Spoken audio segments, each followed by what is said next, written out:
Waalaikumsalam. Dengar ada testimoni best tentang jantung Datin Itulah Datin ni, dia ada seorang anak yang namanya Dr. Muhammad Uzaifah lah senang cerita. Dan isteri dia seorang farmasis. Dua-dua ni jenis kiblat yang degil sangat. Jadi bila dia sakit jantung, kita pun tak realise dia sakit jantung. Oh, makanlah macam biasa. Tak berjaya. Makanlah ubat-ubat farmasis.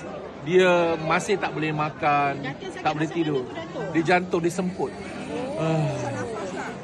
I ingat dia ada GERD, dia ada angin.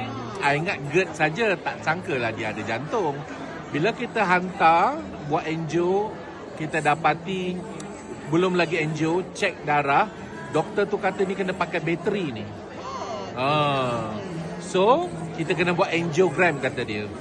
So, sementara nak buat angiogram hari Isnin, I paksa dia cek hari Jumaat. I paksa dia minum Bifil, pagi Sabtu, petang Sabtu. Ahad, pagi, petang Ahad. Dan pagi Isnin, angiogram. Doktor buat angio, terkejut dia. You dah okey. dalam masa beberapa hari tadi. Ya, 5 seceh. 5 seceh. Tak ada balik. Jadi on the way nak balik tu ada pula pasangan yang sakit jantung nak tukar kamar. Sakit jantung ke? Nak duduk kamar ni? Nak tak cuba produk ni?